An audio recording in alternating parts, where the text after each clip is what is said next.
या जिनको जगत गुरु कहा जाए तथागत बुद्ध जी को नमन करता हूं।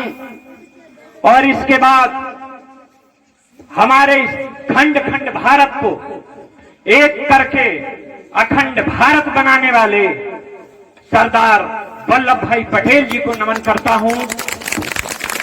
एक राष्ट्र का वो निर्माता था सरदार वल्लभ भाई पटेल, जिसने इस भारत देश का सृजन किया। और दूसरा महापुरुष जिसने हमारे देश का संविधान बनाया और हम सबको अधिकार दिया, ऐसे युग पुरुष बाबा साहब को भी मैं नमन करता हूं। आज की ये ग्राम खफरा में बौद्ध कथा का आयोजन करने वाले राम सिंह जी छोटे भाई और इनके परिवारीजन, इनको बहुत बहुत कोट से धन्यवाद देता हूं। और बौद्ध कथा कह रहे हरदोई के छोटे भाई पवन बौद्ध जी और उनकी पूरी टीम, पवन बौद्ध हलवेला जी और उनकी पूरी टीम को मैं बहुत बहुत धन्यवाद देता हूं। और इस कथा में बैठी हुई हमारे समता मूलक समाज की माताएं, बहनें, बेटियां, छोटे बच्चों, बड़े बुजुर्गों, मेरे नौजवान साथियों, आप सबको भी मैं वंदन करता हूं। साथियों, आप जैसा कि जानते हैं, बहुत सारे लोग कहते हैं कि भाई 7 दिन कथा सुनी गई, 5 दिन सुनी गई, 6 दिन रोज वही बात, ये न करो वो न करो। मैं एक चीज आप अपनी गांठ में बांधने का काम करिए कि सबसे पहले जहां आप जाइएगा, जिस भी कथा में जाइएगा, यदि उसके एक भी विचार को आप अपने जीवन में उतार नहीं सकते तो ऐसी 700 दिन भी रोज कथा सुनो, कोई परिवर्तन नहीं हो सकता। आपसे मैं कहना चाहता हूं कि सबसे पहले यदि शुरुआत करनी होए तो अपने घर की बहन बेटियों, अपनी माताओं बहनों, इनको आप जागरूक करिए और इनको घूंघट से निकालिए। सबसे पहले घूंघट से निकालिए। आप ये बताओ, ये हमारे समाज की बहुत बड़ी विडंबना है। मैं कहना चाहता हूं, ये हमारा आज का पढ़ा लिखा समाज, ये हमारे समाज की बहन बेटियों को जो बराबरी का दर्जा आज भी हम आप नहीं देते, तो अन्य से कैसे कल्पना की जाए। मैं आप सबसे कहना चाहता हूं कि पुरानी पद्धतियां छोड़िए।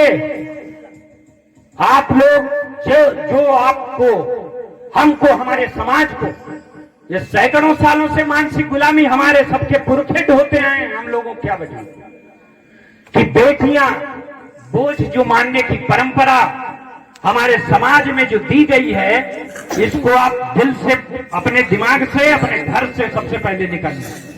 मैं पूछना चाहता हूं आप लोगों से कि आप ये बताओ, आप सब लोग कहते हो कि मेरे बेटा हो, बेटा हो, लेकिन कभी गौर किया है कि जिस मां की कोख से जन्मे हो वो भी किसी की कभी बेटी रही होगी, वरना तुम्हारा वजूद नहीं होता।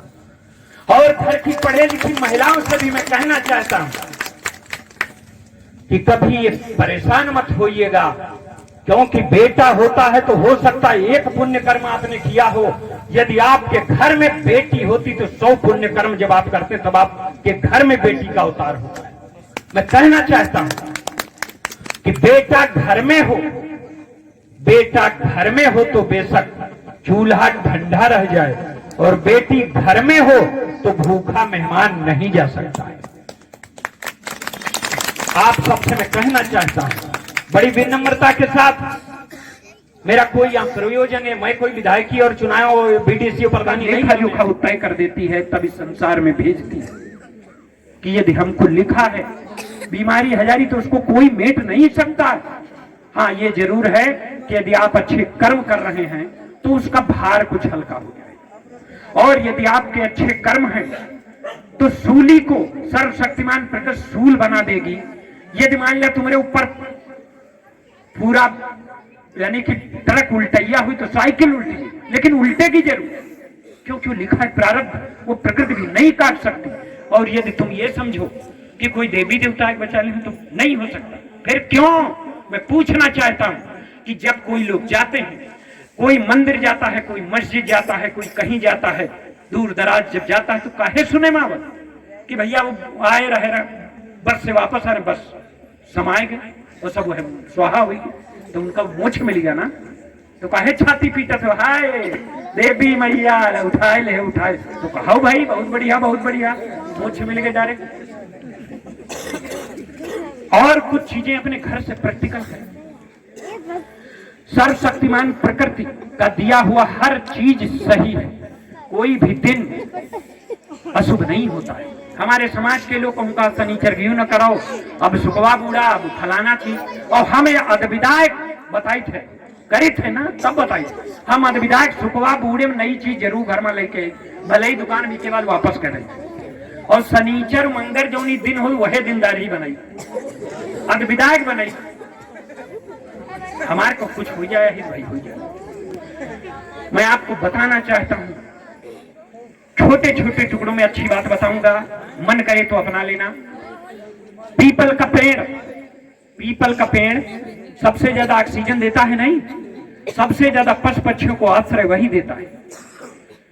हमारे समाज के चतुर लोगों ने क्या कर दिया, पीपल के पेड़ को बता दिया कि जब कोई मर जाए घर में तो हांडी लटकावे जाए, हड़िया उर्द भात जो बनावा जाता है ना 10वां, वो लटकावे जाए। और यदि किसी की बहन बेटी की शादी होके बारात विदा होके आ रही, तो कहीं है का पीपर वक्त न लाए ना, हो सके बांझे रहे लौंडे न कबो। होता है कि नहीं होता, मैं पूछना चाहता हूँ। अगर जो आप बता दो नहीं होता तो भाई मैं गलत होता है ना। आप ये बताओ कि जिस वृक्ष के नीचे महापुरुषों ने ज्ञान प्राप्त किया, जो वृक्ष सबसे ज्यादा ऑक्सीजन देता हो, जीवन देता हो सबको, वो क्या वृक्ष अशुभ हो सकता है? नहीं हो सकता ना। सबसे ज्यादा पुण्य कमाना, आप उल्टा करो ना, पीपर नींबी बिरवा भले न पूजो, पीपर बिरवा पूजे लगो तुम्हारा भला हो, उल्टे करे लगो। और ये सारी चीजें बंद कर दीजिए। जैसे जब शादी तय होती है तो क्या बताया जाता है, 26 या 28 गुणन ब्याह तय हुआ, ठीक, शुक्ल पक्ष हुई, चंद्रमा यू, दुनिया जो नैया होते हैं, पूरे दिन की रात ब्याह होते ना। फिर क्यों पेपर में निकलता है, क्यों अखबार में निकलता है कि फलाने बारात विदा करवाए ले आए रहना उधर फतेहपुर से, और यहाँ सरैया क्या के नहर में बस समानी दूल्हा दुल्हन और अम्मा बप्पा सब स्वाहा बन होता है ना। तो काहे भवा भाई, मैं पूछना चाहता हूँ क्यों होता है कि भाई 28-32 गुणम शादी भरे तो साल भर तो रोटी पोए सेक ही खाए चाहिए है, 6 महीना बाद काहे आग लगा देती हूँ, लगा लेती, बताओ भाई। इन सब चीजों को, पाखंड ढोंग आडंबर को छोड़िए। अगर जो अपना समाज बदलना है, अपने आप को बदलना है, आप धन्य मानो। मैं तो बड़ी तारीफ करता हूं अपने छोटे भाई पवन बौद्ध और इनकी पूरी टीम का, कि लड़का बताओ कितनी कम उम्र का है, अपने समाज को जगाने के लिए और करुणा के सागर, दया के भंडार, विश्व गुरु तथागत जी की विचारधारा को आप सब तक पहुंचाने के लिए हरदोई से चलकर आया है। आप लोग इसको सुनिए। मैं तो नमन करता हूं अपने इस भाई को। और एक चीज और मैं कहना चाहता हूं, अन्यथा मतलब भाई, इस भाई का भी कुछ परिवार होगा। कोई आदमी, मैं भी जैसे पढ़ाता हूं तो सैलरी वेतन मिलता है तब परिवार चलता है।